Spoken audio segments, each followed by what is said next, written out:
बड़ी डेकोरेशन जी की वो कहन लगा जी देखो ये बड़ा प्रैशर पैंदा ना कोई अलकाब वाहवा सारे दसन या अपन डिग्रियां दसन फलाने था पढ़िया फलाने मदरसे का फारगो तहसील तो या हज बहुते सारे दसने उमरे कई सारे दसने उन्ना बंदा सुनने वाला तो अंडर प्रैशर हो जाता तो उन्होंने भी दसे पता नहीं कोई 25-30 हज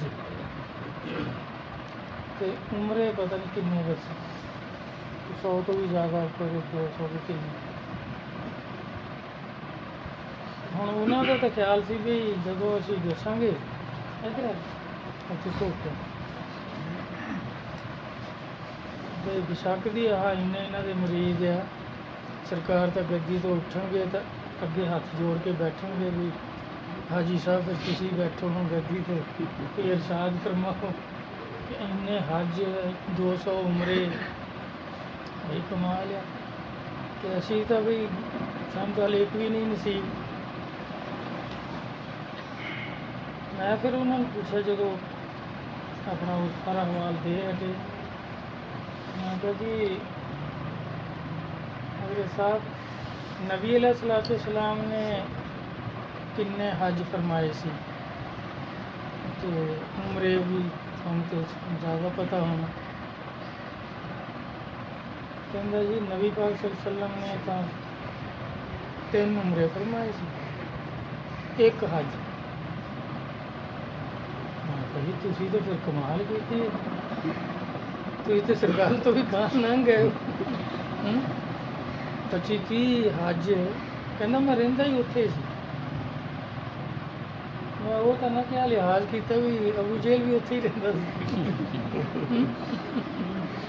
ये मैं उन्हें नहीं किया मैं कहा नहीं अगर मुअज़्ज़ज़ आदमी पता नहीं किन्हां दा मेहमान होना तो वो फिर बुरा महसूस करूँगा इन्ना भी काफ़ी है जो समझ आनी हुई तो इन्ने ही काफ़ी हो जानी है कि बई हज तो सारे करते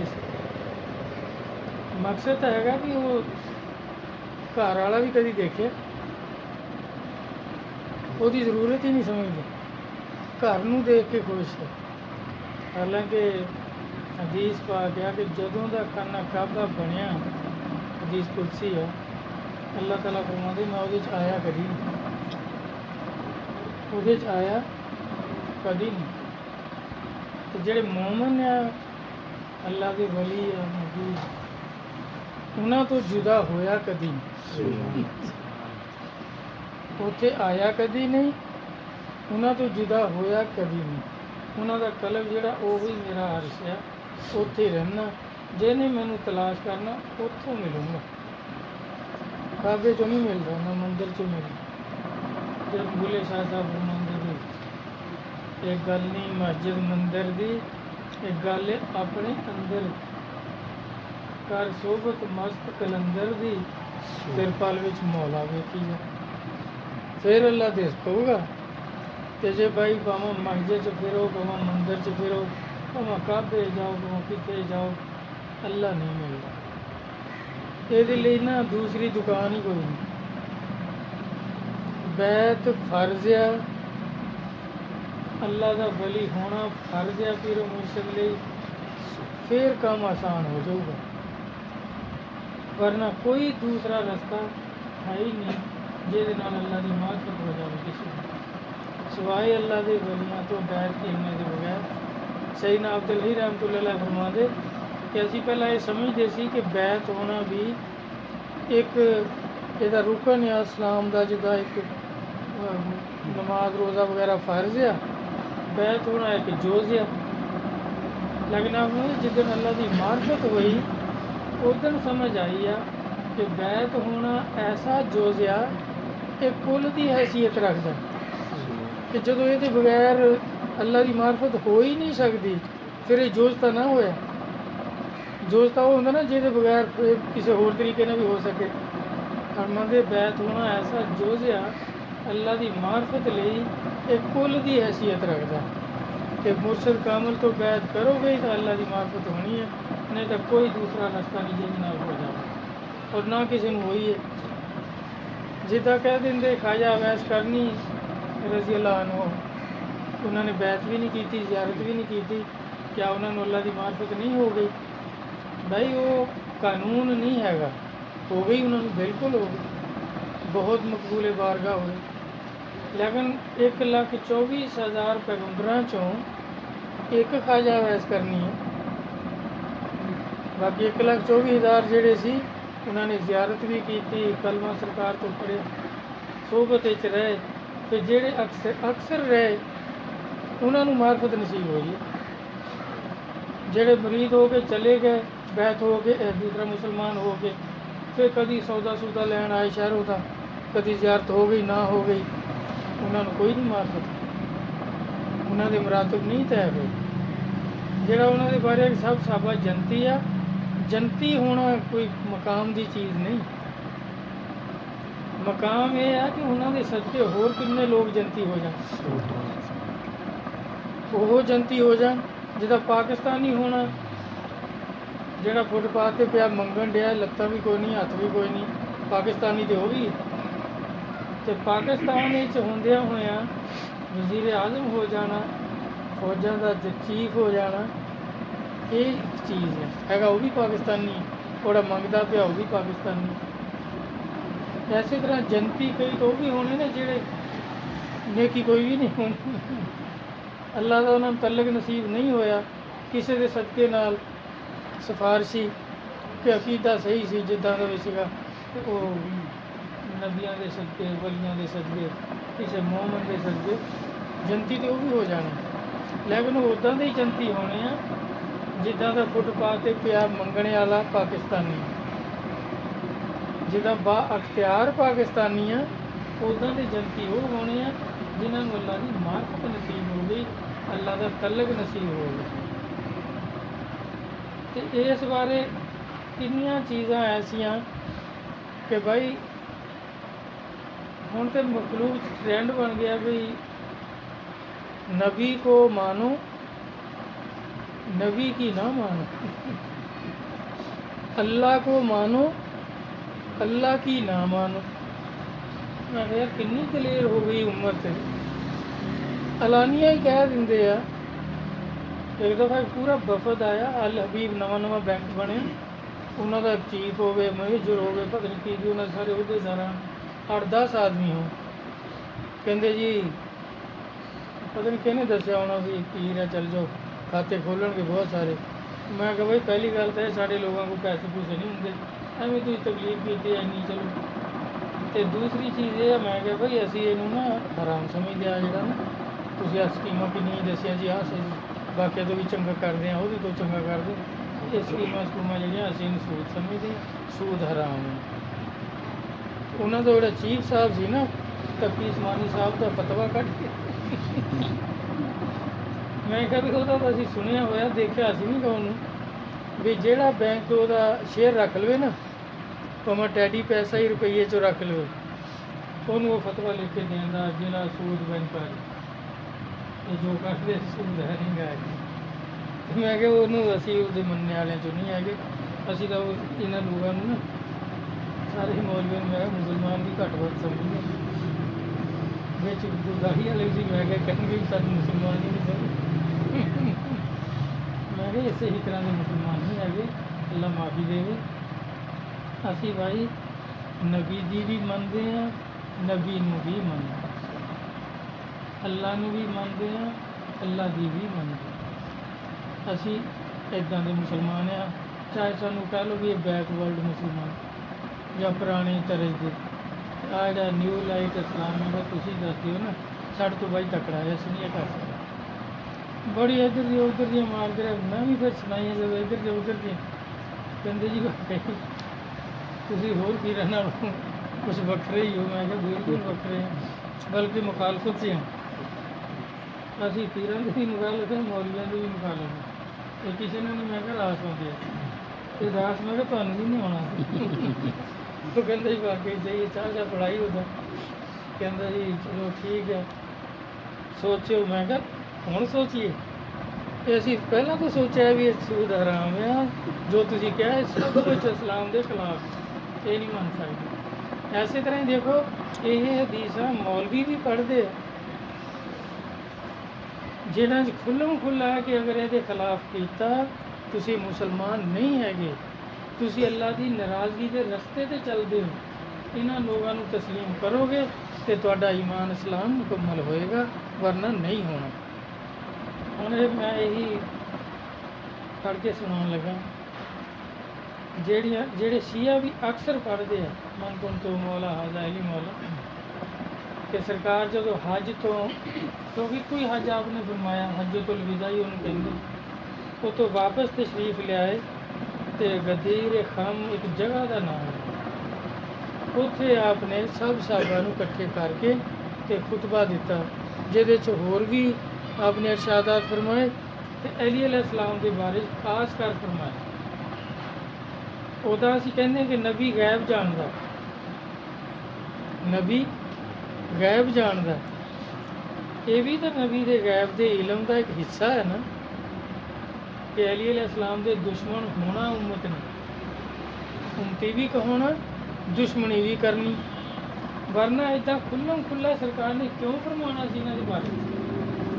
ਇੱਕ ਇੱਕ ਚੀਜ਼ ਨੂੰ ਖੋਲ੍ਹ ਕੇ ਸਰਕਾਰ ਨੇ ਬਿਆਨ ਕੀਤਾ, ਸਰਕਾਰ ਦਾ ਅਲੀ अलैहिस्सलाम ਦਾ ਹੱਥ ਪਕੜ ਕੇ ਉੱਚਾ ਕਰਕੇ ਫਿਰ ਉਹਨਾਂ ਦੇ ਬਾਰੇ ਸਭ ਕੁਝ ਫਰਮਾਇਆ। ਇਹਦਾ ਮਤਲਬ ਸਰਕਾਰ ਜਾਣਦੇ ਸੀ ਨਾ। ਸਦੀਕ ਅਕਬਰ ਰਜ਼ੀ ਅੱਲਾਹ ਨੂੰ ਦਾ ਹੱਥ ਫੜ ਕੇ ਕਿਉਂ ਨਹੀਂ ਫਰਮਾਇਆ ਵੀ ਤੁਸੀਂ ਕੱਲ੍ਹ ਨੂੰ ਇਹਦੀ ਮੁਖਾਲਫਤ ਕਰੋਗੇ, ਹਾਲਾਂਕਿ ਆਪ ਉਹਨਾਂ ਦੇ ਬਾਰੇ ਉਹਨਾਂ ਦੀ ਕਿੰਨੀ ਤਾਰੀਫ ਕੀਤੀ।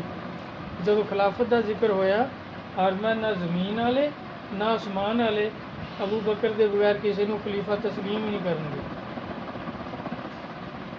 ਉਮਰ ਰਜ਼ੀ ਅੱਲਾਹ ਨੂੰ ਦੇ ਬਾਰੇ ਵੀ ਫਰਮਾਇਆ ਕਿ ਬਈ ਤੁਸੀਂ ਮਿਸਲੇ ਮੂਸਾ ਹੋ, फारूक ना रख दिता कि कुफर और इस्लाम फ़र्क करने वाले उमर है। फिर वालदैन के बारे कि भी उफ तक ना करो, चाहे वालदैन काफर ही हों, उन्होंने सामने उफ तक ना करो। आपने अपने वालिद को कतल कर दिता।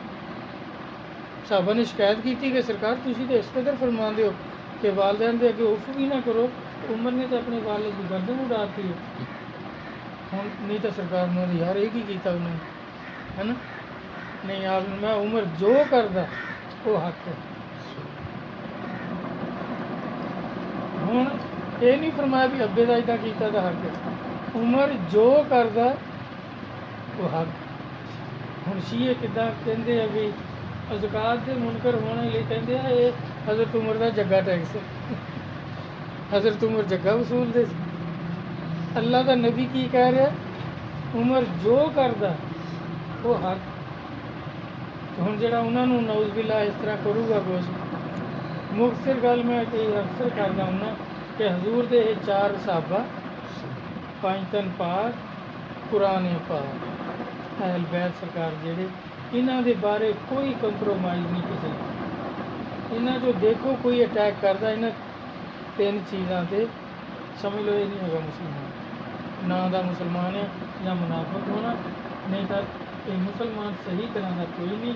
ਅੱਲਾ ਰਸੂਲ ਦੀ ਨਾਰਾਜ਼ਗੀ ਹੈ ਇਹਦੇ, ਕਿਉਂਕਿ ਇਹਨਾਂ ਦੇ ਬਾਰੇ ਕੋਈ ਇਖਤਲਾਫ ਹੋ ਨਹੀਂ ਸਕਦਾ।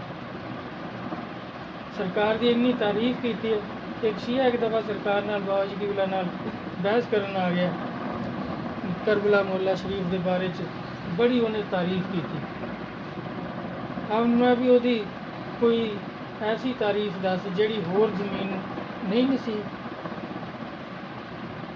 ਜਾਂ ਹੋਰ ਬਜ਼ੁਰਗਾਂ ਨੂੰ ਨਹੀਂ ਨਸੀਬ। ਉਹ ਕਹਿਣ ਲੱਗਾ ਜੀ ਕਿਉਂਕਿ ਉੱਥੇ ਇਮਾਮ ਸਾਹਿਬ ਦਫਨ ਹੈ, ਇਮਾਮ ਹੁਸੈਨ अलैहिस्सलाम, ਉੱਥੇ ਕਈ ਮੀਲ ਉਹਨੇ ਦੱਸੇ ਕਿੰਨੇ ਮੀਲ ਤੱਕ ਜਿਹੜਾ ਦਫਨ ਹੋ ਜਾਊਗਾ ਜੰਨਤੀ। ਇਹ ਫਜ਼ੀਲਤ ਆ ਕਰਬਲਾ ਮੁਹੱਲਾ ਸ਼ਰੀਫ ਦੀ ਜ਼ਮੀਨ ਨੂੰ ਇਮਾਮ ਸਾਹਿਬ ਦੀ ਵਜ੍ਹਾ ਤੋਂ, ਕਿ ਜਿਹੜਾ ਉੱਥੇ ਇੰਨੇ ਏਰੀਏ 'ਚ ਇੰਨੇ ਦੂਰ ਦੂਰ ਤੱਕ ਵੀ ਦਫਨ ਹੋਊਗਾ। ਸਾਡੇ ਸਾਰੇ ਜਿਹੜੇ ਬਜ਼ੁਰਗ ਆ ਉਹ ਕਹਿੰਦੇ ਆ ਸ਼ੀਆਂ ਦੇ ਬਜ਼ੁਰਗ ਉਹ ਜੰਨਤੀ ਹੈ। ਹਾਂ ਮੈਂ ਹੁਣ ਇਮਾਮ ਸਾਹਿਬ ਦੀ ਇਹ ਫਜ਼ੀਲਤ ਆ ਕਿ ਜਿੱਥੇ ਆਪ ਦਫਨ ਆ ਇੰਨੇ ਮੀਲਾਂ ਤੱਕ ਜਿੱਥੇ ਵੀ ਕੋਈ ਦਫਨ ਹੋ ਜਾਊਗਾ ਉਹ ਜੰਨਤੀ ਆ। اس زمین نو فضیلت ہو گئی امام صاحب دے دفن ہونے نال، اتنے شہید ہونے نال، دفن ہونے نال۔ آپ نے فرمایا جتھے امام صاحب دے نانا دفن ہے، جیڑا کلمہ پڑھ کے اج وہ امام حسین علیہ السلام ہے، جنہاں نو سرکار نے فرمایا کہ جواناں نے جنت دے سردار ہے، اس زمین دی بھی کوئی فضیلت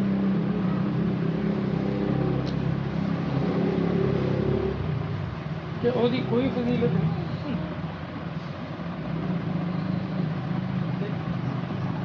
جنہاں دونوں ہستیاں نو سرکار بغلاں چ لئی پئے، نعوذ باللہ، انہوں نے تسی کہندے ہو جی یہ دوستی تہاڈی مسلمانی ہے جی،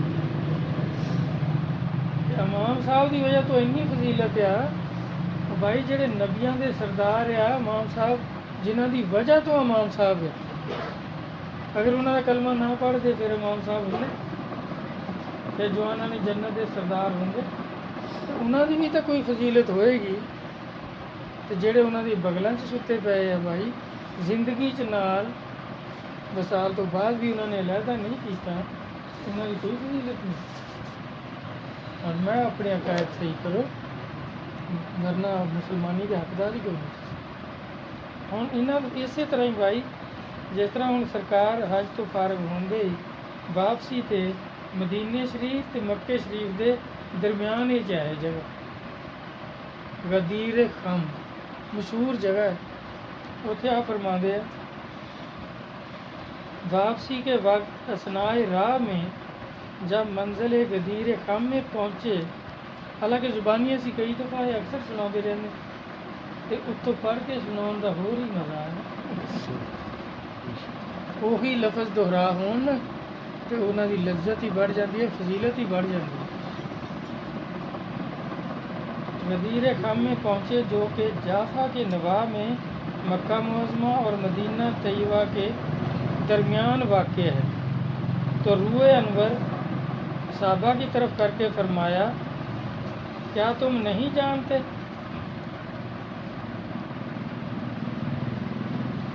صحابہ سے فرمایا کیا تم نہیں جانتے کہ میں مسلمانوں میں ان کی جانوں سے زیادہ قریب و محبوب ہوں، کہ جڑے مسلمان ہیں اپنی جان نالوں بھی مینوں محبوب سمجھتے، میں انہوں کی جانوں نالوں بھی انہوں کے زیادہ قریب ہیں،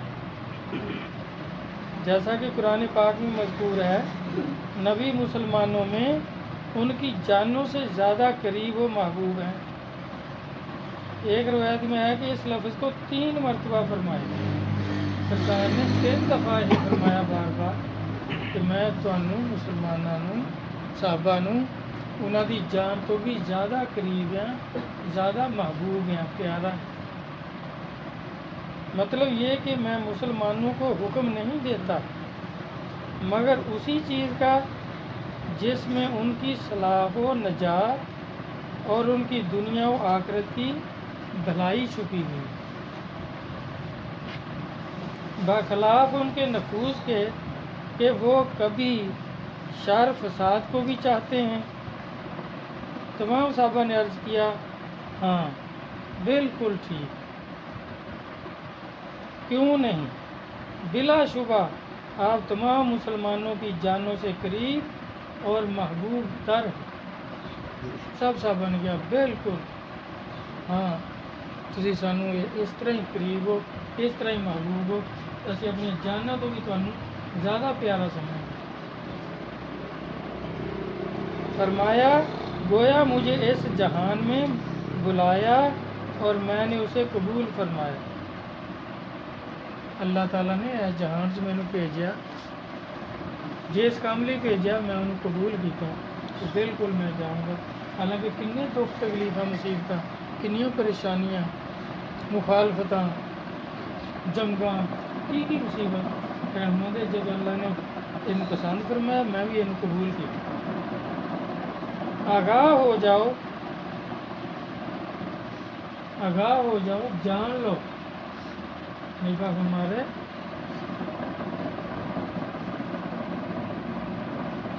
میں تم میں 2 عظیم چیزیں چھوڑے جا رہا ہوں۔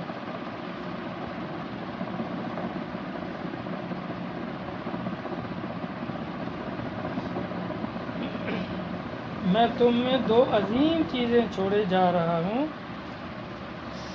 جو ایک دوسرے سے بزرگ تر ہیں۔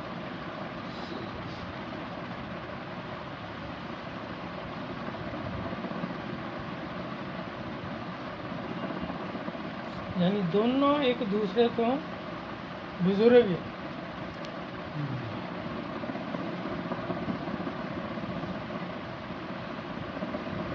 ایک قرآن کریم اور دوسری میری اہل۔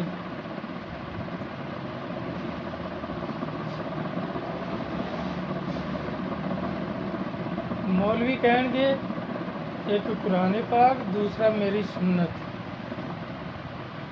اہل بیت کہتے ہیں انہاں دی عجیب دکھدی ہے کہ جیڑی صحیح حدیث ہے وہی بیان کرو، جیڑی معتبر کتاباں موجود ہے۔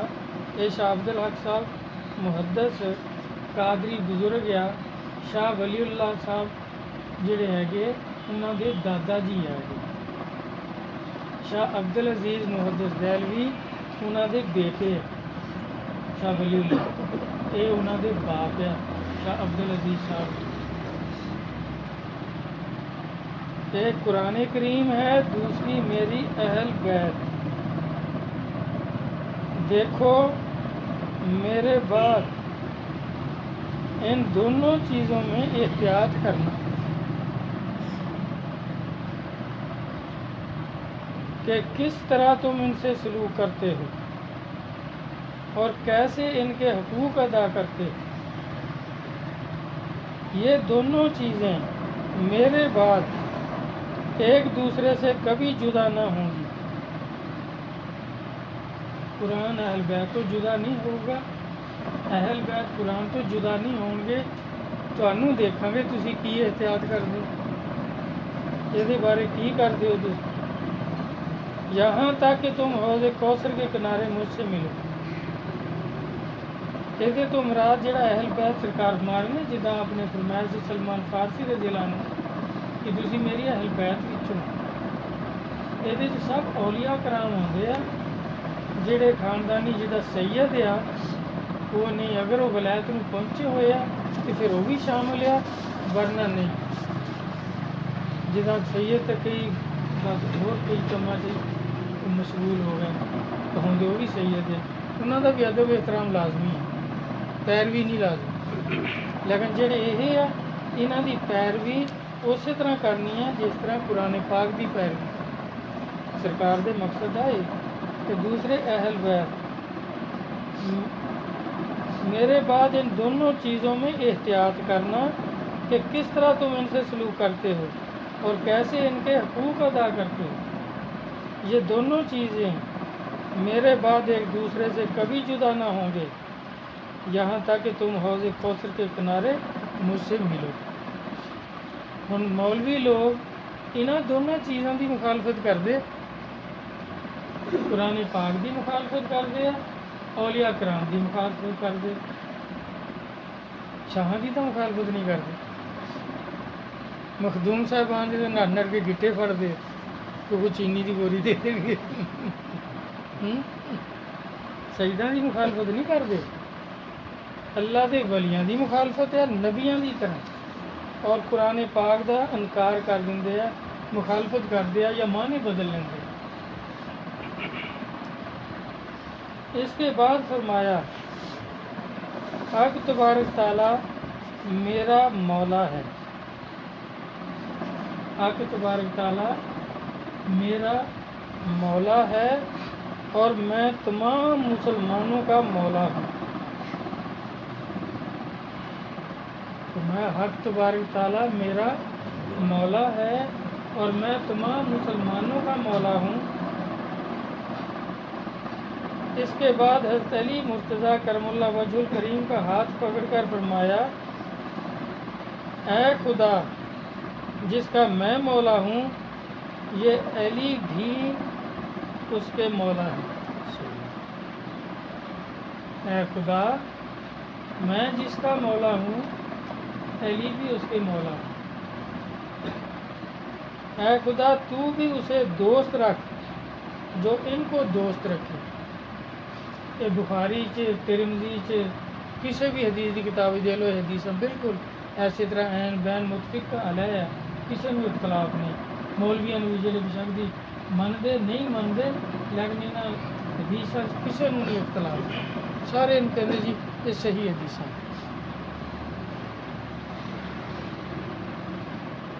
اے خدا تو بھی اسے دوست رکھ جو ان کو دوست رکھے، اور دشمن رکھ جو علی کو دشمن رکھے۔ جڑے جدید تے معاویہ کے سالے بنتے ہیں یہ کی کرتے؟ یہ علی علیہ السلام کو دوست رکھتے۔ سب تو بڑے لانتی ہون جڑے اس ویلے، ویسے تو سارے فرقے دوست کی ہے، ہری پگڑیاں والوں لوگ بڑا سمجھتے سی، وہ جڑا انہوں کا لیاس بے ایمان نعرے پچھلے سال ربیع الاول تے لواوے، بے قصور بے خطا، بے قصور بے خطا معاویہ معاویہ، جدا نعرہ لاؤں نا پاکستان پچھلے کہندے زندہ باد، ادا یہ کہے بے خطا بے قصور، وہ سارے ابلیس جڑے مرے بیٹھے سی وہ کہن معاویہ معاویہ، علی علیہ السلام نال جنگاں تے نہیں لڑی۔ تو نبی پاک کی فرما رہے، اے خدا تو بھی اسے دوست رکھ جو علی کو دوست رکھے، اور دشمن رکھ جو علی کو دشمن رکھے۔ جڑا جنگ لڑنا ہوتا وہ دوست ہوتا کہ دشمن ہوتا؟ دشمن جنگ لڑنا ہوتا، تو جڑے انہوں نے دوست رکھتے حق کہندے یہ مسلمان ہیں، اللہ کے دشمن ہے کہ نہیں ہے؟ ایک روایت میں اتنا زیادہ آیا، مدد کر اس کی جس نے علی کی مدد کی، مدد کر اس کی جس نے علی کی مدد کی، اور ذلیل کر اس کو جس نے علی کو چھوڑا، اور حق کو علی کے ساتھ لازم کر جس طرف علی ہو۔ یہ حدیث علی علیہ السلام کے روزہ اقدس پلر دے نال تے لکھی سی، علی حق دے نال تے حق علی دے نال، حق مال علی، علی مال حق، وہ تو موٹی ورگوں میں لکھی سی۔ ہوں کہنے تو انہوں نے شیعہ ہی ہے نا، شیعہ نے لکھی، لیکن سانوں انہوں نے نہیں مطلب کہنے لکھی، جنہیں لکھی لکھا حق ہے، وہ پتہ نہیں کی عقیدہ جو بھی ہوئے گا۔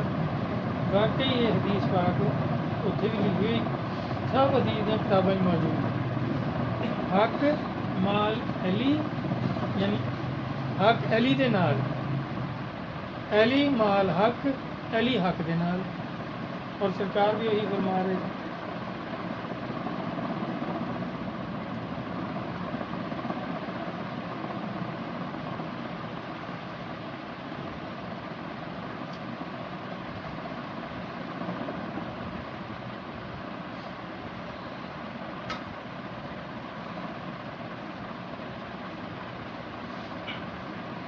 اس واقعہ کے بعد حضرت عمر فاروق رضی اللہ عنہ نے حضرت علی مرتضیٰ کرم اللہ وجہ سے ملاقات کی اور فرمایا، اے ابن ابی طالب مبارک ہو اور خوشی ہو کہ صبح و شام اس حال میں تم کرتے ہو کہ ہر مرد و زن مومن کے تم مولا ہو، جڑے مومن ہیں انہوں دے تسی مولا ہو، تمہیں مبارک ہوئے، بڑی خوشی ہے اس وقت کہ شیعہ حضرت علی نے تم نے لڑائی رکھ دی۔ حالانکہ جڑا کہتے جی فاطمہ علیہ السلام نے حق منگیا تے عمر رضی اللہ عنہ نے انہوں نے لتاں مار دی۔ ہوں جھوٹ بولن لگے بھی نہیں سوچتے کہ جھوٹ رلتا ملتا تو بولیے، ਹਾਲਾਂਕਿ ਬੀਬੀ ਫਾਤਮਾ अलैहिस्सलाम ਸਰਕਾਰ ਤੋਂ 6 ਮਹੀਨੇ ਬਾਅਦ ਵਸਾਲ ਕਰ ਗਈਆਂ ਤੇ 2.5 ਸਾਲ ਹਜ਼ਰਤ ਅਬੂ ਬਕਰ ਸਦੀਕ ਦੀ ਖਿਲਾਫਤ ਆ। ਉਹਨਾਂ ਨੇ ਹਜ਼ਰਤ ਉਮਰ ਕੋ ਮੰਗਣ ਜਾਣਾ ਸੀ ਹੱਕ, ਵੀ ਸਾਡਾ ਹੱਕ ਦਿਓ। ਹਜ਼ਰਤ ਉਮਰ ਨੂੰ ਕੀ ਹੱਕ ਪਹੁੰਚਦਾ? ਖਲੀਫਾ ਹਜ਼ਰਤ ਅਬੂ ਬਕਰ ਸਦੀਕ ਆ, ਜੋ ਕਰਨਾ ਉਹਨਾਂ ਨੇ ਕਰਨਾ, ਤੇ ਇਹ ਹਜ਼ਰਤ ਉਮਰ ਦੇ ਖਿਲਾਫ। ਕਿਉਂਕਿ ਸ਼ੈਤਾਨ ਡਰਦਾ ਨਾ, ਰਸਤਾ ਛੱਡ ਦਿੰਦਾ ਹਜ਼ਰਤ ਉਮਰ ਨੂੰ ਦੇਖ ਕੇ। ਇਹ ਹਜ਼ਰਤ ਉਮਰ ਦੀ ਮੁਖਾਲਫਤ ਕਰਦੇ, ਹਾਲਾਂਕਿ ਸਾਰਿਆਂ ਦੀ ਕਰਦੇ ਆ, ਤੇ ਝੂਠ ਫੜ ਹੋ ਜਾਂਦਾ ਹੁੰਦਾ। ਅਗਰ ਸੁਣਨੇ ਵਾਲਾ ਅਕਲਮੰਦ ਆ ਨਾ, ਉਹ ਫੜ ਲਊਗਾ ਕਿ ਭਾਈ ਹਜ਼ਰਤ ਉਮਰ ਦੀ ਕਦੋਂ ਖਿਲਾਫਤ ਸੀ? ਵੀ ਫਾਤਮਾ अलैहिस्सलाम ਤਾਂ ਪਹਿਲਾਂ ਵਸਾਲ ਕਰ ਗਈਆਂ, ਆਪ ਤਾਂ ਸਰਕਾਰ ਦੇ ਵਸਾਲ ਤੋਂ 6 ਮਹੀਨੇ ਬਾਅਦ ਆਪ ਦਾ ਵਸਾਲ ਹੋ ਗਿਆ। ਕਿ ਇਹ ਜਨਾਜ਼ੇ ਸ਼ਾਮਿਲ ਨਹੀਂ ਹੋਏ।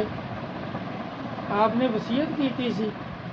ਬੀਬੀ ਫਾਤਮਾ अलैहिस्सलाम ਦਾ ਜਦੋਂ ਵਸਾਲ ਹੋਣ ਲੱਗਾ, ਇਮਾਮ ਹਸਨ अलैहिस्सलाम ਘਰ ਸੀ। ਆਪ ਨੇ ਉਹਨਾਂ ਨੂੰ ਵਸੀਅਤ ਕੀਤੀ ਕਿ ਮੈਨੂੰ ਗੁਸਲ ਨਾ ਦਿਓ, ਤੇ ਅੱਬਾ ਜੀ ਆਉਣਗੇ, ਮੈਂ ਗੁਸਲ ਕਰ ਲਿਆ ਤੇ ਮੈਂ ਕੱਪੜੇ ਪਹਿਨ ਲਏ ਆ, ਇੱਦਾਂ ਹੀ ਮੈਨੂੰ ਕਫਨ ਦੇ ਕੇ ਤੇ ਆਮ ਇਤਲਾਹ ਨਹੀਂ ਕਰਨੀ। ਖਾਨਦਾਨ ਦੇ 2-4 ਆਦਮੀ ਬਸ ਮੇਰਾ ਜਨਾਜ਼ਾ ਪੜ੍ਹ ਕੇ ਰਾਤੋਂ ਰਾਤ ਮੈਨੂੰ ਦਫਨ ਕਰ ਦਿਓ। ਜਦੋਂ ਅਲੀ अलैहिस्सलाम तशरीफ़ ले आया, आप ਦਾ ਵਸਾਲ ਹੋ ਗਿਆ।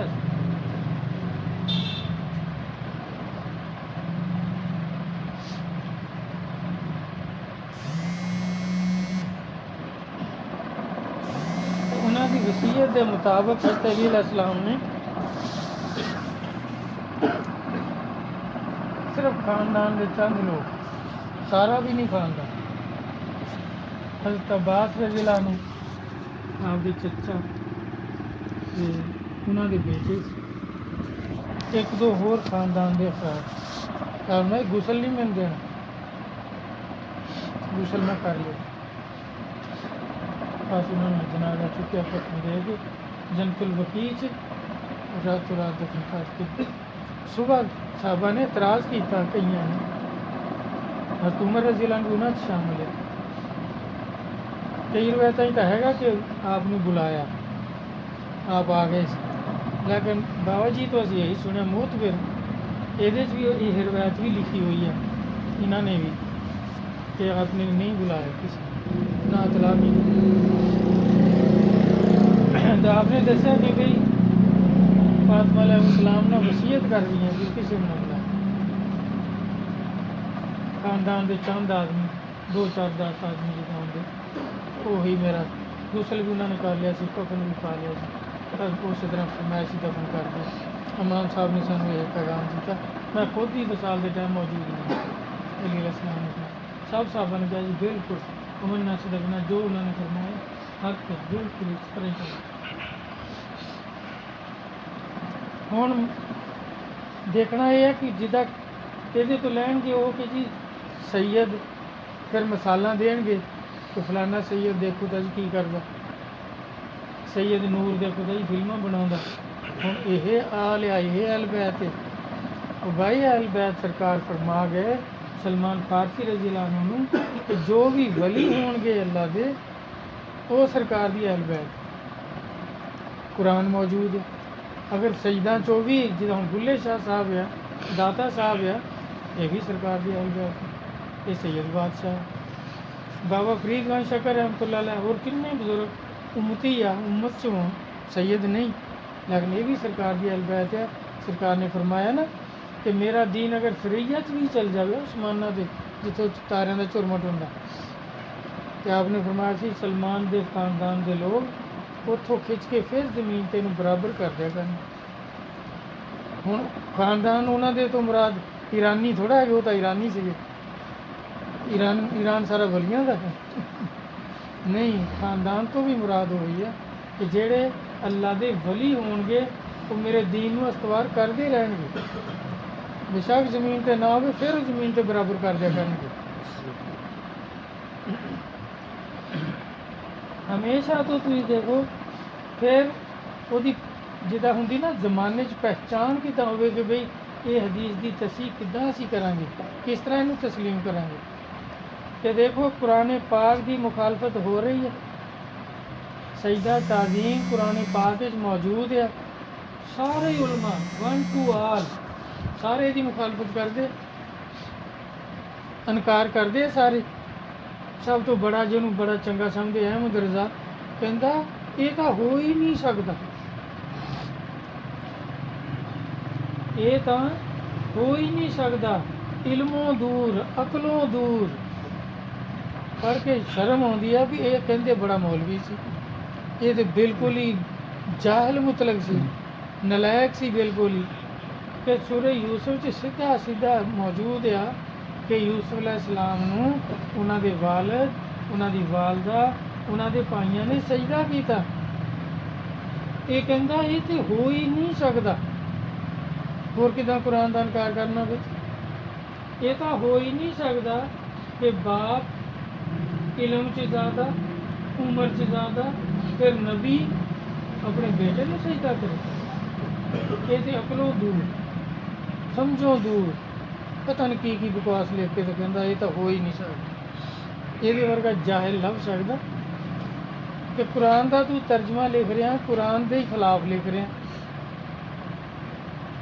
जिदा कई आदमी पूछते ना भी जी जे कोई आदमी झूठ बोले उन्होंने कहीदा चल मसीते कुरान चुक, तो जोड़ा मसीते बैठा ही कुरान हाथ च फड़ के झूठ बोलन दिया भी उन्होंने कितने ले जाइए? ये हुण अहमद रज़ा नूं कित्थे ले जाना भी? कुरान के उत्ते ही दिखण दिया होया हाशिए ते, कुरान ते ही हथ रखे हुए है ना, मस्जिद च बैठा होना फिर झूठ बोलन दिया भी, पढ़न भी दिया आ तर्जमा, अज पढ़ लवे कोई पढ़ लवे, बड़ा पढ़िया पढ़ लवे, छोटा पढ़िया पढ़ लवे, साफ लिखा होया कि यूसुफ अलैहिस्सलाम ने पहला जदों याकूब अलैहिस्सलाम ने सजदा किया, वालदा ने सजदा किया, भाइयों ने सजदा किया, सारिਆਂ ने सजदा किया। हुण यूसुफ अलैहिस्सलाम की कह रहे? कुरान कह रहा ना कि ऐ मेरे बाप, ये मेरे उस ख्वाब की ताबीर आ जिहड़ा मैं बचपन च देखिया सी कि 11 सितारे चंद और सूरज मैनू सजदा कर रहे। ये नहीं कहा सी याकूब अलैहिस्सलाम कि तुहानू सजदा कर रहे क्योंकि तुसी मेरे बाप हो। अगर आप मैनू वाला लफ्ज़ ना होंदा ना कि मुझे सजदा कर रहे, मौलवी बना लेंदे भी वो याकूब अलैहिस्सलाम से या है ही नहीं सी, क्योंकि रकू जिन्ना हो जाए तो कहते सजदा हो गया, कुफर हो गया, शिरक हो गया। फिर दूसरा कुरान का ही इनकार कि माज़ बिन जबल की हदीस नूं लैके जिदा पंजाबी कहते ना अकल ना मौत, दोनों चो एक शय भी होंदी तो काम सीधा हो जाता, या अकल आ जाती या मौत ही आ जाती मौलवियां नूं। चलो मर जाते मुसलमानी से फिर भी कोई बख्शिश हो जाती, ना अकल आई ना मौत आई, कुफर लिखते रहे। फिर कह कि माज़ बिन जबल जब उन्होंने आके अर्ज किया कि सरकार असी रूम की तरफों आए हैं, उत्थे सारे लोग अपने बादशाह नूं सजदा करते, किहनूं सजदा करते हैं? बादशाह नूं। हुण सरकार बादशाह भी है, नबी भी है।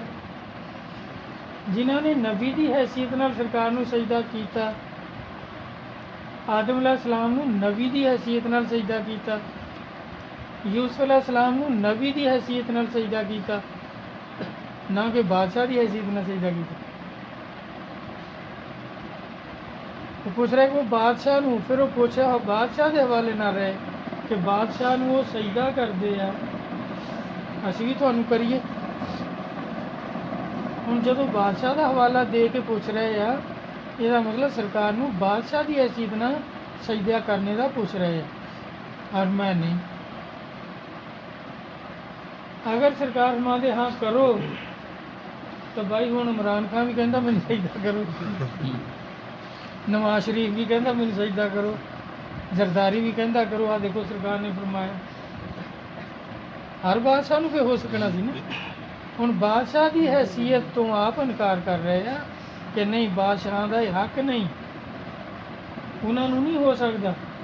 जिन्होंने आपको नबी की हैसियत नाल कीता, हदीसां मौजूद है।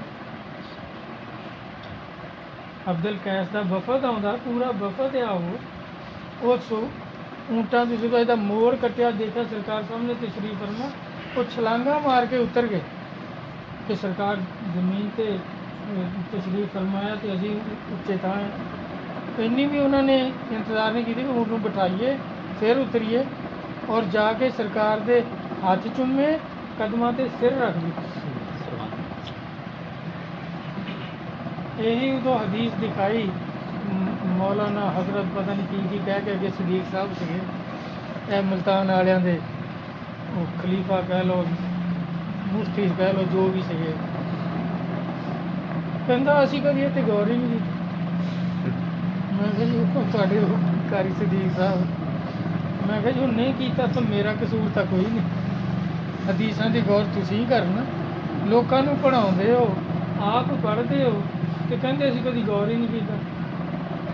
ਤੇ ਉਹ ਕਿਹਾ ਕੀ ਕਰੇ ਵੀ ਇਹ ਕਲੋਨੀ ਜਿਹੜੀ ਹੈ ਨਾ, ਜਿੱਥੇ ਆਪਣੀ ਮਹਿਫਲ ਹੁੰਦੀ ਸੀ, ਇਹ ਕਾਰੀ ਮੁਨੀਰ ਸਾਹਿਬ ਉਹਨਾਂ ਵਾਲੀ ਕਲੋਨੀ, ਇੱਥੇ ਸ਼ਿਰਕ ਬਹੁਤ ਫੈਲ ਗਿਆ, ਇਹ ਗਰਕ ਹੋ ਜਾਣੀ। ਜਦੋਂ ਉਹਨੂੰ ਇਹ ਦਿਖਾਈ ਤਾਂ ਕਾਰੀ ਸਾਹਿਬ ਨੂੰ ਫਿਰ ਗੱਲ ਨਾ ਆਵੇ। ਮੈਂ ਕਿਹਾ ਜੀ ਹੁਣ ਇਹ ਕਲੋਨੀ ਬਚ ਜਾਊਗੀ ਜਾਂ ਗਰਕ ਹੋ? ਕਹਿੰਦਾ ਨਹੀਂ ਨਹੀਂ ਹੁੰਦੀ ਗਰਕ। ਮੈਂ ਚਲੋ ਸ਼ੁਕਰ ਹੈ ਤੁਸੀਂ ਫਤਵਾ ਦੇ ਦਿੱਤਾ, ਹੁਣ ਤਾਂ ਬਚ ਗਈ ਹੈ। ਲੇਕਿਨ ਇਹਨਾਂ ਦੇ ਕੋਲ ਹੀ ਫਿਰ ਉਹ ਅਰਸ਼ਦ ਕਾਜ਼ਮੀ ਸਾਹਿਬ ਤਸ਼ਰੀਫ ਲਿਆਏ ਹੋਣ, ਮਹਿਫਲ ਆਪਣੀ ਹੋਵੇ, ਉਸੇ ਰਾਤ ਉਹ ਤਸ਼ਰੀਫ ਲਿਆਏ ਕਿ ਮਸਜਿਦ 'ਚ ਉਹਨਾਂ ਨੇ ਆਪਣਾ ਖਿਤਾਬ ਕੀਤਾ। ਪਹਿਲਾਂ ਕਹਿਣ ਲੱਗੇ ਜੀ ਤੁਸੀਂ ਮਹਿਫਲ ਪਹਿਲਾਂ ਕਰਵਾਉਣੀ ਅਤੇ ਜਾਂ ਅਸੀਂ ਸਾਡਾ ਪ੍ਰੋਗਰਾਮ ਪਹਿਲਾਂ। ਮੈਂ ਕਿਹਾ ਜੀ ਅਸੀਂ ਤਾਂ ਦੇਰ ਨਾਲ ਸ਼ੁਰੂ ਕਰਾਈ ਦੀ। ਉਹਨਾਂ ਨੇ ਮਗਰਬ ਦੇ ਬਾਅਦ ਮੇਰੇ ਖਿਆਲ ਰੱਖਿਆ ਸੀ ਪ੍ਰੋਗਰਾਮ। ਮੈਂ ਕਿਹਾ ਜੀ ਕਰ ਲਓ ਤੁਸੀਂ, ਅਤੇ ਸਾਰੀ ਤਕਰੀਰ ਸਜਦਾ ਤਾਜ਼ੀਮ ਦੇ ਖਿਲਾਫ ਕਰਕੇ ਗਏ। ਖੈਰ ਬਾਅਦ ਮਹਿਫਲ ਹੋ ਗਈ। ਸੁਬਾਹ ਅਸੀਂ ਉਹ ਤਾਹਿਰ ਸੁਨਿਆਰੇ ਨੂੰ ਭੇਜਿਆ। ਮੈਂ ਕਿਹਾ ਵੀ ਕਾਰ ਲੈ ਕੇ ਜਾ ਅਤੇ ਹਜ਼ਰਤ ਸਾਹਿਬ ਨੂੰ ਕਹਿ ਜੀ ਜੋ ਕੁਝ ਤੁਸੀਂ ਰਾਤ ਇਰਸ਼ਾਦ ਦਾਤ ਫਰਮਾਏ ਆ। ਸਾਡੇ ਪੀਰ ਕਹਿੰਦੇ ਸਾਨੂੰ ਇਖਤਲਾਫ ਹੈ ਨਹੀਂ, ਅਤੇ ਤੁਸੀਂ ਨਾ ਇੱਦਾਂ ਕਰੋ ਤਸ਼ਰੀਫ ਲਿਆਓ, ਗੱਡੀ ਅਸੀਂ ਲੈ ਕੇ ਆਏ ਹਾਂ, ਇੱਥੇ ਫੁਰਸਤ ਹੀ ਆ, ਅਤੇ ਆਮਣੇ ਸਾਹਮਣੇ ਗੱਲ ਕਰ ਲਓ, ਉਮਤ ਦਾ ਭਲਾ ਹੋ ਜਾਊਗਾ। ਕਰੀਏ ਕੀ?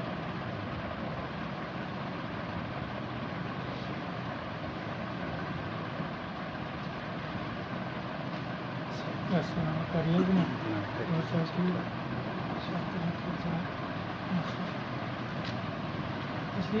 ਠੀਕ ਹੈ ਜੀ। ਤੇ ਕਹਿਣ ਲੱਗੇ ਜੀ ਫੁਰਸਤ ਨਹੀਂ ਹੈ। ਫਿਰ ਮੈਂ ਦੁਬਾਰਾ ਭੇਜਿਆ ਉਹਨਾਂ ਨੂੰ। ਮੈਂ ਕਿਹਾ ਜਾ ਉਹਨਾਂ ਨੂੰ ਕਿਹਾ ਵੀ ਸਾਡੇ ਪੀਰ ਕਹਿੰਦੇ ਅਸੀਂ ਆ ਜਾਈਏ, ਚਲੋ ਆਮਣੇ ਸਾਹਮਣੇ ਗੱਲ ਹੋਵੇ। ਤੁਸੀਂ ਤਕਰੀਰ ਕਰ ਦਿੱਤੀ, ਉਹਨਾਂ ਨੇ ਆਪਣੇ ਕਰ ਦਿੱਤੀ, ਫੈਸਲਾ ਤਾਂ ਕੋਈ ਨਹੀਂ ਹੁੰਦਾ। ਆਮਣੇ ਸਾਹਮਣੇ ਗੱਲ ਕਰ ਲੈਂਦੇ ਹਦੀਸਾਂ ਦੇ ਹਵਾਲੇ ਨਾਲ, ਕੁਰਾਨ ਦੇ ਹਵਾਲੇ ਨਾਲ, ਕਿ ਚਲੋ ਉਹ ਆ ਜਾਂਦੇ। ਜ਼ੋਰ ਤੱਕ ਰਹੇ, ਸੁਬਾਹ 8-9 ਵਜੇ ਸਰਦੀ ਦਾ ਮੌਸਮ ਸੀ। ਕਹਿੰਦੇ ਨਹੀਂ ਮੈਨੂੰ ਫੁਰਸਤ ਨਹੀਂ। ਮੈਂ ਕਿਹਾ ਸ਼ੇਰ ਦਾ ਦਿਲ ਦੋ ਨਾ ਮੌਲਵੀ ਸਾਹਿਬ ਨੂੰ, ਉਹਨੇ ਨਹੀਂ ਹੌਸਲਾ ਕਰਨਾ। ਮੈਂ ਸਾਹਮਣੇ ਗੱਲ ਕਰਦਾ, ਇਹ ਸਟੇਜ 'ਤੇ ਕਰ ਸਕਦੇ, ਕਿਉਂ ਉੱਥੇ ਕੋਈ ਨੋਕ ਟੋਕ ਨਹੀਂ ਕਰ ਸਕਦੇ। ਜ਼ਿਆਦਾ ਪਰਚੀ ਦਊਗਾ ਨਾ ਲਿਖ ਕੇ ਵੀ ਮੌਲਾਨਾ ਸਾਹਿਬ ਆ ਜੋ ਕਿਹਾ ਤੇ ਤਸ਼ਰੀਹ ਕਰੋ, ਉਹਨੇ ਜੇਬ 'ਚ ਪਾ ਲੈਣੀ, ਕਹਿਣਾ ਅਗਲੇ ਪ੍ਰੋਗਰਾਮ 'ਤੇ ਇਹਦਾ ਦੱਸਾਂਗੇ ਜਵਾਬ। ਅਗਲੇ ਪ੍ਰੋਗਰਾਮ 'ਤੇ ਕਿਹਨੇ ਹੋਣਾ ਕਿਹਨੇ ਨਹੀਂ ਹੋਣਾ। ਹੁਣ ਇਸੇ ਤਰ੍ਹਾਂ ਹੀ ਇਹੀ ਚੀਜ਼ ਅੱਜ ਤੱਕ ਮੌਲਵੀਆਂ 'ਚ ਆ ਕਿ ਉਹ ਜਿਹੜੇ ਕਾਫਰ ਬਾਦਸ਼ਾਹਾਂ ਨੂੰ ਸਜਦਾ ਕਰਦੇ ਸੀ ਉਹਨਾਂ ਦੇ ਲੋਕ, ਉਹ ਵੀ ਸਜਦਾ ਤਾਜ਼ੀਮ ਸੀ, ਇਬਾਦਤ ਦਾ ਸਜਦਾ ਨਹੀਂ ਸੀ।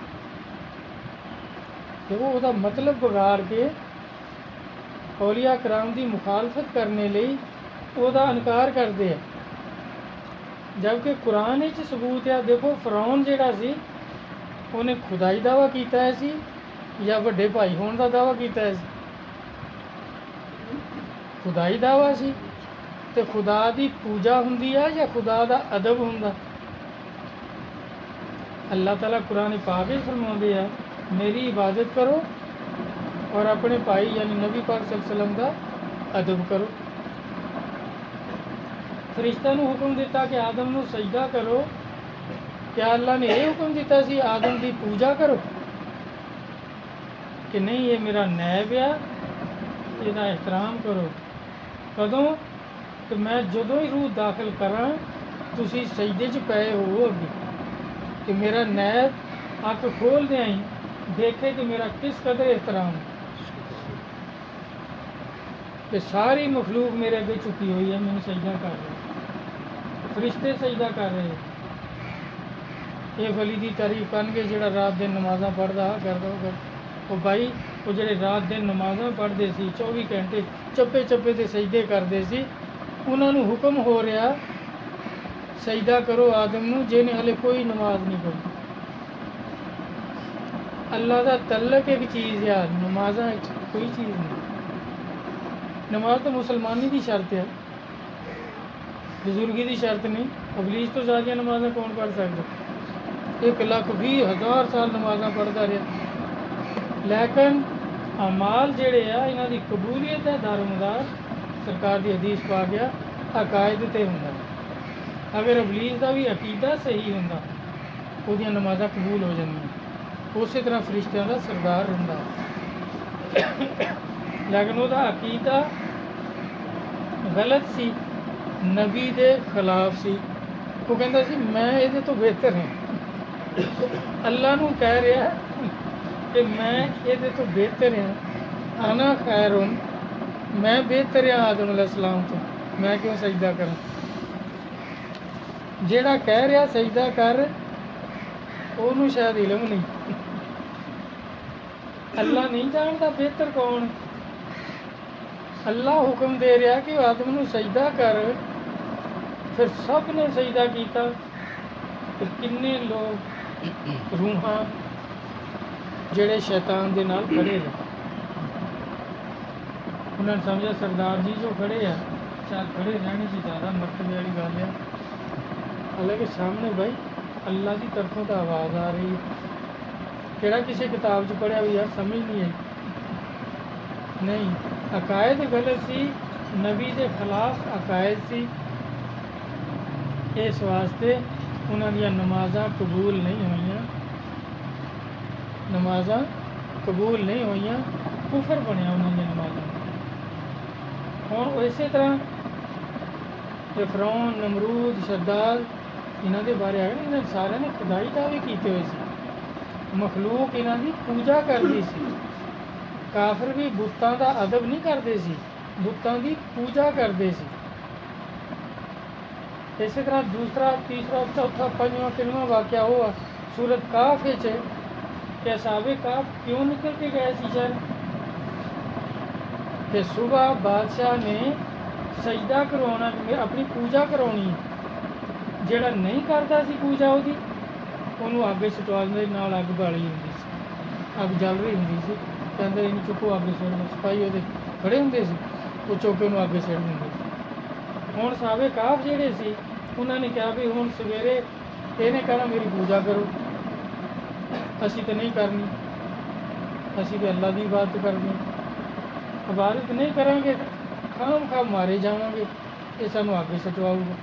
ਇਸ ਵਾਸਤੇ ਸ਼ਹਿਰ ਛੱਡ ਕੇ ਚਲੇ ਗਏ। ਮੌਲਵੀਆਂ ਨੂੰ ਤਾਂ ਕੁੱਤੇ ਜਿੰਨੀ ਵੀ ਅਕਲ ਹੈ ਨਹੀਂ। ਗੱਲ ਬੜੀ ਕੌੜੀ ਲੱਗਣੀ ਮੌਲਵੀ ਕੋਲ ਲਾੜੀ ਮੈਂ, ਕੁੱਤੇ ਜਿੰਨੀ ਵੀ ਅਕਲ ਹੈ ਨਹੀਂ। ਸਾਬੇ ਸਾਹਿਬ ਦਾ ਕੁੱਤਾ ਨਾਲ ਨਿਕਲ ਪਿਆ ਸੀ, ਕੁਰਾਨ ਪੜ੍ਹ ਕੇ ਦੇਖ ਲਓ। ਉਹ ਉਹਨੂੰ ਮਾਰ ਮਾਰ ਕੇ ਮੋੜਦੇ ਆ, ਉਹ ਤੂੰ ਮੁੜ ਜਾ ਪਿੱਛੇ, ਉਹ ਮੁੜਦਾ ਨਹੀਂ। ਉਹ ਹੁਣ ਮੋੜਦੇ ਇਸ ਤਰ੍ਹਾਂ ਵੀ ਅਸੀਂ ਤਾਂ ਲੁਕਣ ਚੱਲੇ ਹਾਂ, ਕਿਸੇ ਗਾਰ 'ਚ ਵੜ ਕੇ ਛੁਪਣਾ ਹੈ। ਇਹ ਕੁੱਤਾ ਇਹਨੂੰ ਕਿੱਦਾਂ ਰੱਖਾਂਗੇ, ਇਹ ਬਾਹਰ ਨਿਕਲ ਨਿਕਲ ਕੇ ਫਿਰੂਗਾ, ਬਾਦਸ਼ਾਹ ਦੇ ਸਿਪਾਹੀਆਂ ਨੇ ਦੇਖ ਲਿਆ ਤਾਂ ਉਹਨਾਂ ਨੇ ਸਾਨੂੰ ਫੜ ਕੇ ਲੈ ਜਾਣਾ, ਜਾਂ ਅਸੀਂ ਸਜਦਾ ਕਰਨਾ ਨਹੀਂ, ਉਹਨਾਂ ਨੇ ਅੱਗੇ ਸਿੱਟਣਾ। ਹੁਣ ਕੁੱਤੇ ਨੇ ਦੁਆ ਮੰਗੀ ਕਿ ਬਾਰੀ ਤਾਲਾ ਮੈਨੂੰ ਜ਼ੁਬਾਨ ਦੇ ਤੇ ਮੈਂ ਇਹਨਾਂ ਨਾਲ ਗੱਲ ਕਰਾਂ, ਮੈਨੂੰ ਕਿਉਂ ਮੋੜਦੇ ਪੱਥਰ ਮਾਰ ਮਾਰ ਕੇ? ਬਾਰੀ ਤਾਲਾ ਨੇ ਦੇ ਦਿੱਤੀ ਜ਼ੁਬਾਨ। ਤੇ ਉਹ ਕਹਿੰਦਾ ਭਾਈ ਕਿਉਂ ਮੋੜਦੇ ਹੋ? ਜਿਸ ਜ਼ਾਲਮ ਤੇ ਗੁੰਮਰਾਹ ਕਾਫਰ ਬਾਦਸ਼ਾਹ ਦੀ ਹਕੂਮਤ 'ਚ ਤੁਸੀਂ ਰਹਿਣਾ ਨਹੀਂ ਚਾਹੁੰਦੇ, ਮੈਂ ਵੀ ਨਹੀਂ ਰਹਿਣਾ ਚਾਹੁੰਦੀ, ਮੈਂ ਤੁਹਾਡੇ ਨਾਲ ਜਾਣਾ ਚਾਹੁੰਦਾ। ਜਿੱਥੇ ਤੁਸੀਂ ਮੈਨੂੰ ਕਹਿ ਦੋਗੇ ਬੈਠ ਜਾ, ਮੈਂ ਬੈਠ ਜਾਊਂਗਾ, ਜਿੱਥੋਂ ਕਹੋਗੇ ਉੱਠ ਜਾ, ਮੈਂ ਉੱਠ ਜਾਊਂਗਾ, ਮੈਂ ਨਹੀਂ ਬਾਹਰ ਨਿਕਲ ਨਿਕਲ ਕੇ ਫਿਰੂੰਗਾ। ਕੁੱਤਾ ਕਿੰਨਾ ਵਲੀਆਂ ਦਾ ਫਰਮਾਬਰਦਾਰ, ਤੇ ਮੌਲਵੀ ਕਹਿੰਦੇ ਨਾ ਅੱਲਾ ਨੂੰ ਮੰਨੋ, ਅੱਲਾ ਦੀ ਨਾ ਮੰਨੋ। ਉਲਮਾ ਕਰਾਮ ਵਲੀਆਂ ਦੀ ਮੁਖਾਲਫਤ ਕਰਦੇ, ਕਹਿੰਦੇ ਇਹ ਤਾਂ ਹੁੰਦੇ ਹੀ ਹਨ। ਆਪਣੇ ਮੌਲਵੀਆਂ ਨੂੰ ਕਹਿੰਦੇ ਇਹੀ ਵਲੀ ਹੈ। ਜਾ ਰਹੇ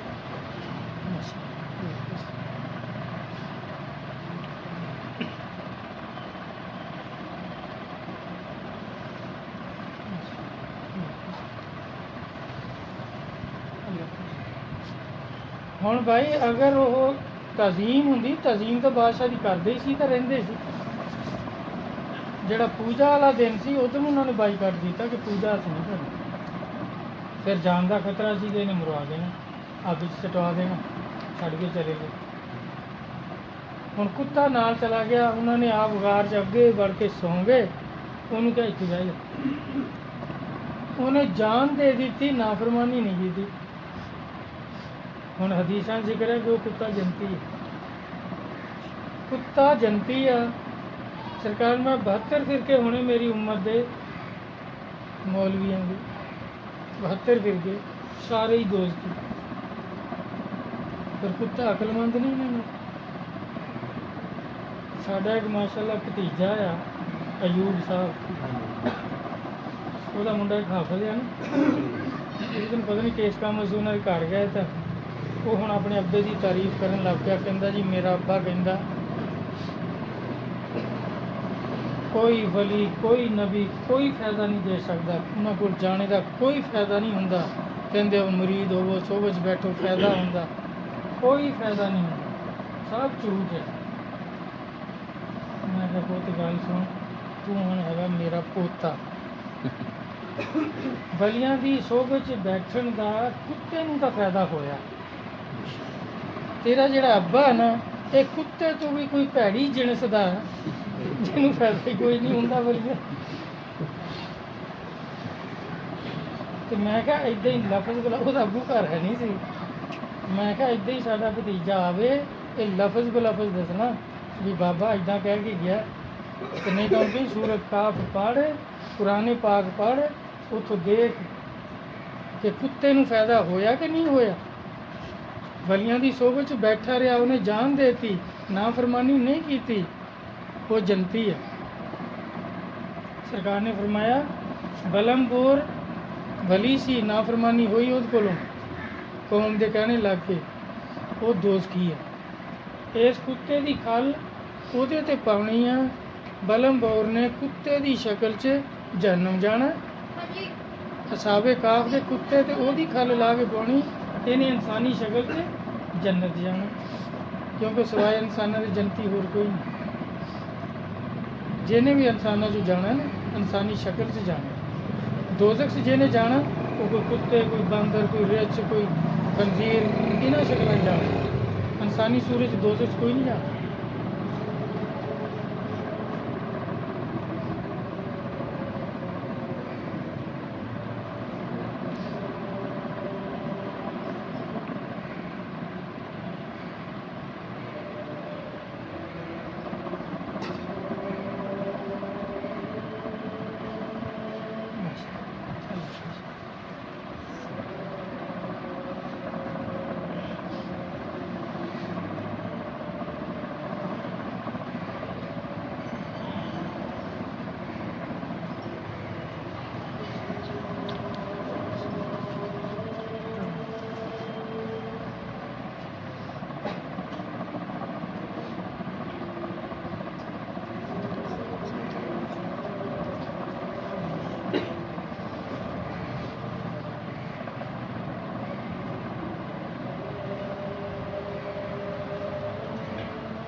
ਹਾਲਾਂਕਿ ਕਿੰਨੇ ਕੁਰਾਨ ਪਾਕ ਵਿੱਚ ਸਬੂਤ ਆ ਕਿ ਜਿਨ੍ਹਾਂ ਤੋਂ ਮਨਾ ਕੀਤਾ ਉਹ ਸਜਦਾ ਇਬਾਦਤ ਆ। ਸਜਦਾ ਇਬਾਦਤ ਸਿਰਫ ਅੱਲਾ ਦਾ ਹੱਕ ਹੈ। ਨਬੀ ਦੀ, ਵਲੀ ਦੀ, ਸਭ ਅੱਲਾ ਨੂੰ ਸਜਦਾ ਕਰਦੇ, ਅੱਲਾ ਦੀ ਇਬਾਦਤ ਕਰਦੇ। ਸਾਹਬਾ ਕਰਾਮ ਮੁਰੀਦ ਹੈ, ਉਹ ਵੀ ਅੱਲਾ ਦੀ ਇਬਾਦਤ ਕਰਦੇ। ਔਰ ਅਦਬ ਇਸ ਤਰ੍ਹਾਂ ਸਾਹਬਾ ਨਬੀ ਪਾਕ ਸੱਲੱਲਾਹੁ ਅਲੈहि ਵਸੱਲਮ ਦਾ ਅਦਬ ਕਰਦੇ ਸੀ। ਮੁਰੀਦ ਹੈ ਆਪਣੇ ਪੀਰ ਮੁਰਸ਼ਿਦ ਦਾ, ਅੱਲਾ ਦੇ ਵਲੀਆਂ ਦਾ ਅਦਬ ਕਰਦੇ ਆ, ਨਾ ਕਿ ਪੂਜਾ ਕਰਦੇ। ਕਹਿਣਗੇ ਤੁਸੀਂ ਪੂਜਾ ਕਰਦੇ ਹੋ ਕਬਰਾਂ ਦੀ ਪੂਜਾ ਕਰਦੇ ਹੋ। ਬਈ ਕੋਈ ਦੇਖਿਆ ਜਾ ਕੇ ਕਰ 2 ਰਕਾਤ ਨਮਾਜ਼ ਦਾਤਾ ਸਾਹਿਬ ਬਈ ਦਾਤਾ ਦੀ ਨਮਾਜ਼ ਤਾਂ ਕੋਈ ਨਹੀਂ ਪੜ੍ਹਦਾ ਭਾਈ। ਮਜ਼ਾਰ ਨੂੰ ਬੋਸਾ ਦਿੰਦੇ ਆ ਜਾਂ ਸੀਨੇ ਨਾਲ ਲਾ ਲੈਂਦੇ ਆ, ਉਹ ਅਦਬ ਕਰਦੇ ਆ, ਇਤਰਾਮ ਕਰਦੇ। ਅਤੇ ਜਦੋਂ ਨਮਾਜ਼ ਹੁੰਦੀ ਆ ਉੱਥੇ ਦੇਖੋ ਮਜ਼ਾਰ ਪਾਕ ਪਿੱਛੇ ਆ, ਮਸਜਿਦ ਅੱਗੇ ਆ, ਸਾਰੇ ਉੱਥੇ ਕਾਬੇ ਵੱਲ ਮੂੰਹ ਕਰਕੇ ਨਹੀਂ ਖੜੇ ਹੁੰਦੇ। ਕਦੀ ਦੇਖਿਆ ਵੀ ਜਮਾਤ ਸਾਰੀ ਨੇ ਦਾਤਾ ਦਰਬਾਰ ਵੱਲ ਨੂੰ, ਮਜ਼ਾਰ ਪਾਕ ਵੱਲ ਨੂੰ ਮੂੰਹ ਕੀਤਾ ਤਾਂ ਨਮਾਜ਼ ਪੜ੍ਹੀ ਆ ਵੀ ਨਮਾਜ਼ ਦਾਤਾ ਸਾਹਿਬ ਅੱਲਾਹੁ ਅਕਬਰ? ਕਦੀ ਕਿਸੇ ਨੇ ਕੀਤੀ? ਅਕਲ ਨਹੀਂ ਹੈਗੀ ਬਈ ਚਲੋ ਕਿਸੇ ਅਕਲ ਵਾਲੇ ਨੂੰ ਪੁੱਛ ਹੀ ਲਓ ਵੀ ਕੀ ਕਰਦੇ ਆ ਤੁਸੀਂ। ਕੋਲੋਂ ਹੀ ਮਫਰੂਜ਼ ਝੂਠ ਜੋੜ ਜਾੜ ਕੇ ਅਤੇ ਜਨਮੀ ਹੋਣ ਦਾ ਅਸਲ 'ਚ ਸ਼ੌਕ ਬੜਾ ਹੈ। ਜਿੱਦਾਂ ਪੰਜਾਬੀ 'ਚ ਕਹਿੰਦੇ ਨਹੀਂ ਅੱਡੀਆਂ ਚੁੱਕ ਕੇ ਫਾਹਾ ਲੈਣਾ, ਉਹ ਫਾਹਾ ਉੱਚਾ ਸੀ ਨਾ ਅਤੇ ਗਰਦਨ ਪੁੱਜਦੀ ਨਹੀਂ ਸੀ।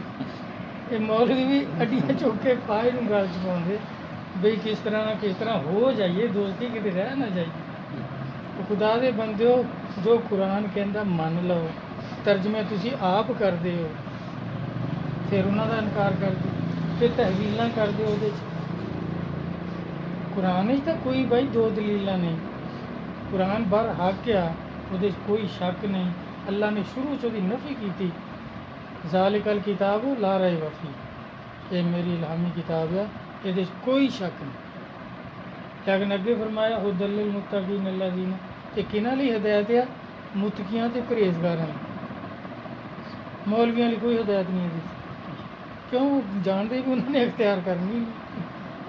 ਹੁਣ ਸਰਕਾਰ ਨੂੰ ਦੇਖੋ, ਇੰਨੀ ਬੜੀ ਉਮਤ, 72 ਫਿਰਕੇ, ਸਾਰੇ ਹੈ ਤਾਂ ਫਿਰਕੇ ਹੀ ਫਿਰਕੇ। ਔਲੀਆ ਕਰਾਮ ਦੇ ਮੰਨਣ ਵਾਲੇ ਤਾਂ ਚੰਦ ਲੋਕ ਹੈ।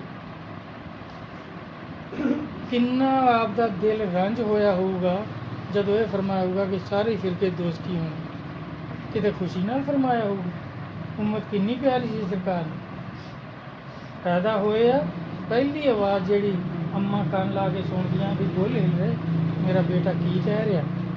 ਬੀਬੀ ਆਮਨਾ ਨੇ ਸੁਣਿਆ, ਆਵਾਜ਼ ਆ ਰਹੀ ਸੀ ਉਮਤੀ ਉਮਤੀ। ਵਿਸਾਲ ਦੇ ਟਾਈਮ ਵੀ, ਆਖਰੀ ਟਾਈਮ 'ਤੇ ਸਾਬਾ ਨੇ ਕੰਨ ਲਾ ਕੇ ਦੇਖਿਆ ਤਾਂ ਇਹੀ ਆਵਾਜ਼ ਆ ਰਹੀ ਸੀ ਉਮਤੀ ਉਮਤੀ ਉਮਤੀ। अल्लाह ताला ने फरमाया कि ऐ मेरे महबूब बख्शिश दी दुआ चाहे उम्मत ਲਈ कर, चाहे अपने वालदैन ਲਈ कर, मैं कबूल कर लाਂਗਾ। ਹੁਣ ਹਰ ਕਿਸੇ ਨੂੰ ਬਈ ਵਾਲਦੈਨ ਤਾਂ ਪਿਆਰੇ ਹੁੰਦੇ, ਫਿਰ ਨਬੀ ਪਾਕ ਨੂੰ ਆਪਣੇ ਵਾਲਦੈਨ ਪਿਆਰੇ ਨਹੀਂ। ਹੁਣ ਅੱਲਾ ਚੈਸ ਰੱਖਦਾ, ਇੱਧਰ ਉਮਤ ਆ, ਇੱਧਰ ਵਾਲਦੈਨ ਨੇ। ਅੱਲਾ ਮੀਆਂ ਵੀ ਦੇਖੋ ਕਿੱਦਾਂ ਕਰੜੇ ਸਵਾਰ ਰੱਖਦਾ ਨਾ। ਹੁਣ ਦੇਖੀਏ ਤਾਂ ਨਬੀ ਕੀ ਕਹਿੰਦਾ। ਆਪ ਅਰਜ਼ ਕਰਦੇ ਬਾਰੀ ਤਾਲਾ, ਉਮਤ ਲਈ ਮੈਂ ਬਖਸ਼ਿਸ਼ ਦੀ ਦੁਆ ਕਰ, ਵਾਲਦੈਨ ਨੂੰ ਤੁਹਾਡੀ ਰਹਿਮਤ 'ਤੇ ਛੱਡ, ਕਿਉਂਕਿ ਅੱਲਾ ਦੀ ਰਹਿਮਤ ਵੀ ਬੇਸ਼ੁਮਾਰ ਹੈ। यानी सवाल करने वाला भी बहुत दाना है, जवाब देने वाला भी दाना है। दोनों बख्शाल है, वालदैन भी उम्मत भी। नहीं तो जिदा आम लोग है उन्होंने कहना जी मेरे माँ प्यो को बख्श दो, इन्होंने फिर छित्र जिदा भी है। देखो यदा ही सवाल, यही सवाल ईसा अलैहिस्सलाम हशर की कहेंगे, कुरान पाक जी है। अल्लाह ताला पूछेंगे क्या है ईसा, क्या तू इन्होंने कहा सी कि मैं अल्लाह का बेटा है? कुरान पाक भी पढ़ के देखो।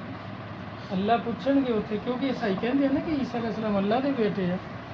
अल्लाह यही सवाल ईसा अलैहिस्सलाम को उत्थे करेंगे, क्या ईसा क्या मैं क्या सी, क्या तुसी इन्होंने कहा सी کہ میں اللہ کا بیٹا ہوں. یہ کیوں کہنے لگ پے؟ آپ اج کہیں گے باری تعالیٰ جی میں کہندا تیرے علم وچ ہونا سی. نبی تو سمجھدا نا کہ اللہ سب کچھ جاندا، سب کچھ اللہ دے سامنے ہے. کہ اگر میں کہندا تو باری تعالیٰ تیرے علم وچ ہونا سی. میں نہیں کیا، انہاں نے بعد وچ بنایا. ہن تیری مرضی ہے. یہ نہیں کیا میری امت ہے جداں دی چندری مندری بخش دے، نہیں. ہن تیری مرضی ہے انہاں نوں سزا دے، تیری مرضی ہے انہاں نوں بخش. لیکن ساڈا محبوب نبی اللہ دا کی کہہ رہے کہ باری تعالیٰ امت دی بخشش دی میں دعا کہ والدین نوں تیری رحمت تے چھڈ. کسی نبی نے ادا نہیں کیا کہ میری امت نوں بخش دے، ہور جو ہوئے ہوگے. انہوں نے کہا ٹھیک ہے جو انہیں پٹھے کام کیتے ہیں تیری مرضی ہے بخش، تیری مرضی ہے سزا دے. لیکن ساڈے نبی نے یہی فرمایا باری تعالیٰ میں امت دی بخشش دی دعا. امت ہن کی کر دی؟ کہندے نبی کو مانو، نبی کی نہ مانو. اللہ کو مانو، اللہ کی نہ مانو.